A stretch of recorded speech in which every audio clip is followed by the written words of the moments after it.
Bueno, otro de los temas que se planteó a partir de que el Ministerio de Desarrollo Humano va a hacer un nuevo estudio propone de la pobreza, que hasta ahora se mide con ingresos. Es interesante plantearlo porque el gobierno dice, a partir de datos que vienen de la UCA, del Observatorio de la Deuda Social, que la pobreza estaba bajando. Juan Maquieira es de la Fundación Techo y está con nosotros. ¿Qué tal, Juan? Muy bien, Hugo, muchas gracias por la invitación. Al contrario. ¿Escuchaste a la ministra, si la tenemos, a la ministra Petovelo? Escuchamos lo que dijo sobre el tema de la pobreza, pero antes, ¿qué pensás sobre esta nueva medición que propone el gobierno? No, creo que en la medida en que se continúe con la medición del INDEC, que de hecho la ministra ha anunciado que se va a continuar con esa medición y se va a complementar con una medición multidimensional de la pobreza, que no solamente trabaja ingresos, sino también otros factores que hacen a la pobreza, como por ejemplo lo hace el Observatorio de la Deuda Social de la UCA. En ese sentido, creo que es positivo complementar la medición existente, siempre y cuando tengamos la existente para poder hacer la comparación histórica y saber realmente cómo estamos yendo en términos de ingresos. Yo pensaba que en el 2001 hubo un aumento de la pobreza que llegó, no me acuerdo si el 50 y pico %, pero era una pobreza que rápidamente, con el primer gobierno de Néstor Kirchner, se bajó, porque no era tan estructural. Uno de los científicos justamente del Observatorio de la UCA me decía, ¿sabes cuándo la pobreza nosotros notamos que es estructural?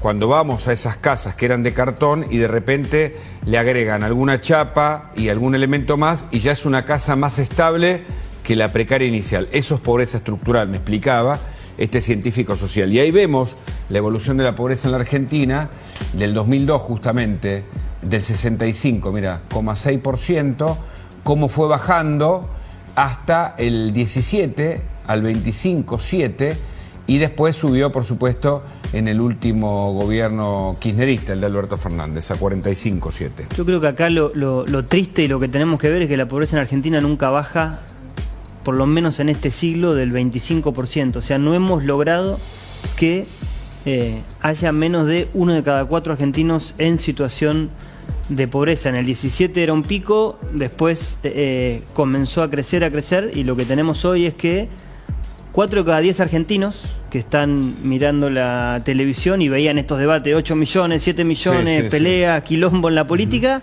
pero no saben si llegan a fin de mes este verano. Y hoy no saben si van a poder acompañar a Papá Noel con regalos, porque realmente están complicados en su bolsillo. Y en ese sentido, en el tema de la pobreza nadie puede tirar la primera piedra. Las últimas 3 presidencias de la Argentina terminaron con más pobres de lo que habían empezado, con lo cual el trabajo que hay que hacer va de la mano de bajar la inflación, que es la baja que estamos viendo estos días para la recuperación de la pobreza, del salario, ¿no? Tiene que ver con la baja de la inflación, pero tiene que haber también, al lado de ese ordenamiento económico, que es condición necesaria, también una inversión pública muy importante. Los focos de la pobreza mayor de la Argentina están, imagino, en Chaco, alrededor de Resistencia, en Concordia, Entre Ríos, imagino algo de Santiago del Estero, pero también en el conurbano bonaerense. Sí, Estaba mirando lo de la cloaca, por ejemplo.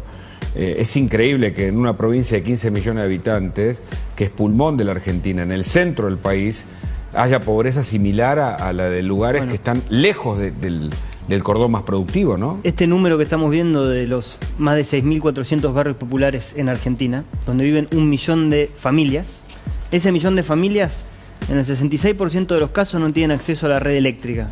En el 90% de los casos no tienen acceso a la red de agua. Cuando abren la canilla no saben si lo que sale ahí es agua potable y sana para darle a sus hijos o es agua que está contaminada. Y más del 97% no tiene cloacas. Estamos hablando de situaciones en las cuales, si no hay inversión por parte del Estado para acompañar la baja de la inflación, no hay manera de que estas familias puedan realmente salir adelante. Desde Techo venimos trabajando, venimos de construir en Concordia, de hecho hace un par de semanas, trabajando. Era la ciudad más pobre de la Argentina.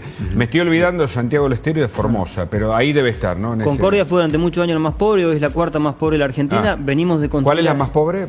Para ver un récord. Tartagal suele salir en el ranking, Salta, no sé Tartagal. Ahora exactamente si sigue siendo, para tampoco... Perdón, ¿no? Agregar, Tartagal es una ciudad, una población que vive el asedio del narcotráfico, porque está en la frontera justamente con Bolivia.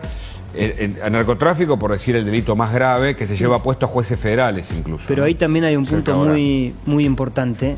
Cuando no hay inversión del Estado y presencia comunitaria, de organizaciones de la sociedad civil, de iglesias, de distintas asociaciones en los barrios populares, es donde aparece o se fortalece el narco. Y cuando muchas veces decimos, si no hay presencia del Estado, crece el narco, no es una frase tirada ahí para que aparezca en un graph. Yo he estado en barrios donde los vecinos me dicen, mirá, acá había una señora de una asociación que cuidaba el comedor, cuando se fue, llegó el narco y hoy lo usan para vender falopa. Y donde se festejaba el cumpleaños de los chicos, hoy hay un grupo narco vendiendo droga. Entonces, ahí me parece que es muy importante destacar que, por supuesto, es clave ordenar la macroeconomía. Sin eso realmente no hay manera de superar la pobreza. Y en el sentido de Argentina, es con Venezuela el único país en Latinoamérica que en la última década no bajó realmente la cantidad de pobres. El tema del Estado, con Estado sin Estado, es una larga discusión. El Estado de Israel tiene 10 millones de habitantes y el Estado es el que promueve la cantidad de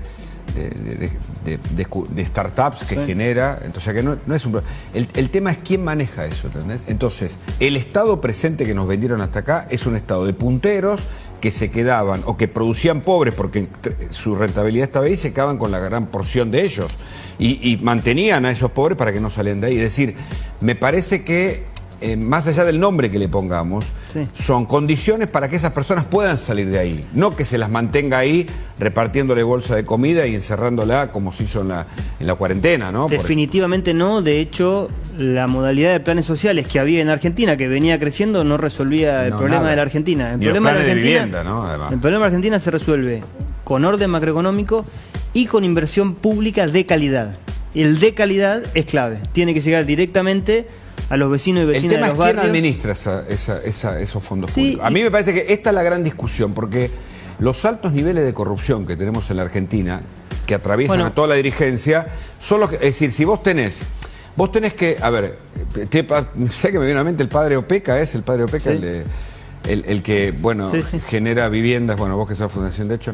Si tiene que haber un compromiso, una vocación política que, como bien dice el expresidente de Uruguay, no esté vinculado con la vocación económica. Cuando se mezcla la política con la economía, cuando el funcionario quiere ser rico y político, se subvierte todo, ¿no? Ahí déjame sumar dos comentarios igual muy breves. Uno, por supuesto que la discusión tiene que ser quién y cómo se invierte ese dinero, pero primero tiene que haber inversión. Este año no hubo inversión en los barrios populares en Argentina. Entonces tenemos que lograr que haya inversión y que esa inversión llegue como vos bien decías. Y lo segundo, los niveles de corrupción que ha habido en el manejo de algunos de estos fondos son los mismos niveles de corrupción que vemos también en la causa de los cuadernos o en los quilombos de las contratistas del Estado. Pero esta es mucho más grave porque esta deja sin comer a 6 de cada 10 pibes. ¿Entendés? La causa de los cuadernos, que es gravísimo porque también permea hacia abajo, es un tipo de corrupción que no te saca el plato de comida. O sea que esta, del punto de vista de la repercusión, es dramática. Entonces, vos ahí necesitas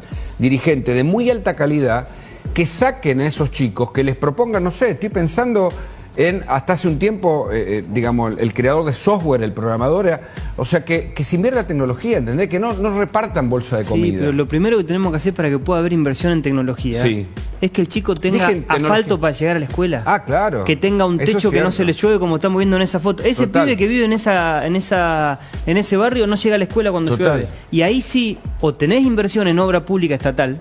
Por eso digo que también es grave cuando la obra pública estatal no funciona y se corrompe. Lo mismo cuando se corrompe en la base de la pirámide, porque no llegan los fondos donde tienen que llegar. Y en ese sentido es absolutamente esencial que todo peso que administre una empresa que contrata con el Estado o una asociación civil sea auditado y se controle al detalle, y eso se puede hacer. Hay muchas organizaciones que trabajan muy muy bien, a las cuales se les puede apoyar.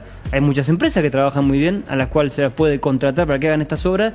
Lo que no puede pasar es que las obras no estén. Pero Juan, sobre todo también lo que tiene que darse, que no salió en la mesa, es el tema del trabajo. O sea, está claramente en la condición macroeconómica de estabilidad, pero que también genere trabajo, y que lo que pasa en muchos de estos barrios es cuando los hijos ven que los padres tienen trabajo, que se mueve, la propia gente cuando empieza a tener trabajo empieza a mejorar su propia vivienda.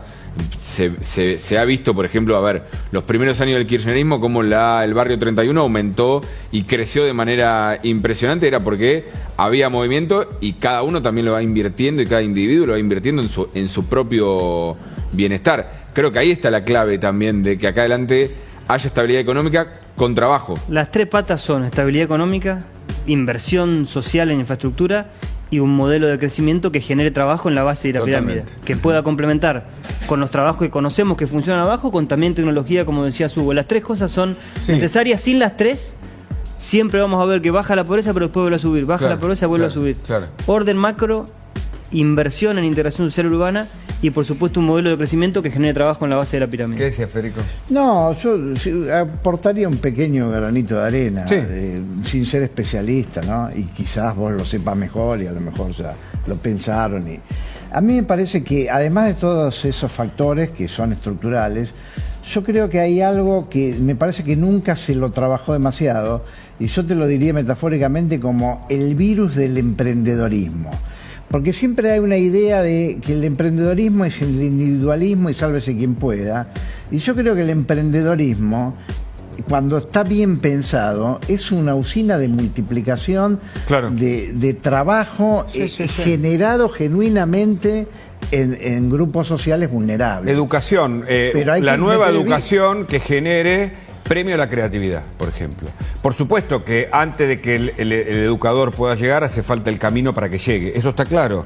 Pero quiero decir, cuando vos le decís a las personas que tiene un montón de derechos, pero no lo promovés a que salga de esa condición en la que está, muchas veces salen, algunos se rebelan contra el sistema y salen por vocación, pero muchos quedan ahí, porque no tienen la iniciativa. Bueno, hay que generar, bueno, esto es una opinión, como es una opinión, pero hay que generar, bueno, la educación se está reformulando.